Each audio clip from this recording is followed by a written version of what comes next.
Doctor साहब, कोई ऐसी दवा दें कि इस बार मेरी बहू का बेटा ही हो। मेरी बहू की 2 बेटियां पहले से ही हैं, लेकिन मैं ये चाहती हूँ कि इस बार मेरी बहू का बेटा ही हो। डॉक्टर ने जवाब दिया कि मेडिकल साइंस में ऐसी कोई दवाई नहीं है। तो फिर सास ने जवाब दिया कि फिर किसी और डॉक्टर का बता दें। डॉक्टर ने कहा कि आपने मेरी बात शायद गौर से नहीं सुनी। मैंने आपको ये नहीं कहा कि मुझे दवाई का नाम नहीं आता, बल्कि मैंने ये कहा कि मेडिकल साइंस में ऐसी कोई दवाई नहीं है।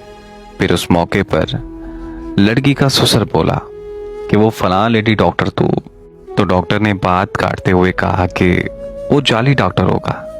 इस तरह के बड़े बड़े दावे जाली पीर, फकीर, हकीम वगैरह ही करते हैं।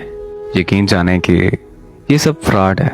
फिर अब लड़की के शौहर ने कहा कि इसका मतलब ये है कि अब फिर हमारी नस्ल नहीं चलेगी।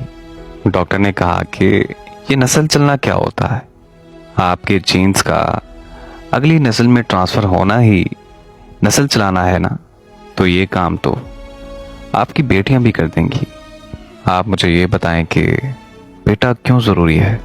वैसे आप भी एक आम इंसान हैं, आपकी नस्ल में ऐसी क्या बात है जो बेटे के जरिए ही लाजमी चलनी चाहिए।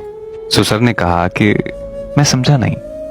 तो फिर डॉक्टर ने कहा कि साहिवाल की गाय की एक मखसूस नस्ल है जो अमूमन दूध ज़्यादा देती है। बिलफर्ज उस नस्ल की एक गाय बच जाती है तो परेशान होना चाहिए कि इससे आगे नस्ल ना चली तो ज़्यादा दूध देने वाली गाय का खात्मा हो जाएगा। तोतों की एक मखसूस किस्म बातें करती है। बिलफर्ज उस एक नस्ल की तोती बच जाती है तो फिक्र होनी चाहिए कि अगर ये भी मर गई तो इस नस्ल का खात्मा हो जाएगा। आप लोग आम इंसान हैं, बाकी 6-7 अरब की तरह। आखिर आप लोगों में ऐसी कौन सी खास बात है। ये बात सुनकर ससुर ने कहा कि डॉक्टर साहब, कोई नाम लेने वाला भी तो होना चाहिए। डॉक्टर ने उनसे सवाल किया कि आपके परदादे का क्या नाम है। उस मौके पर ससुर बस इतना ही कह सका कि वो मैं ये वो। डॉक्टर ने कहा कि मुझे पता है कि आपको नाम नहीं आता। आपके परदादा को भी टेंशन होगी कि मेरा नाम कौन लेगा, और आज देखो उसकी औलाद को उसका नाम भी पता नहीं।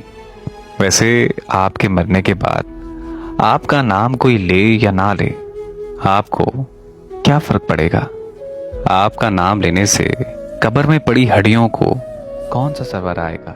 लिहाजा मेरे कहने का मकसद ये है कि बेटी और बेटियों में हरगिज़ फर्क ना करें।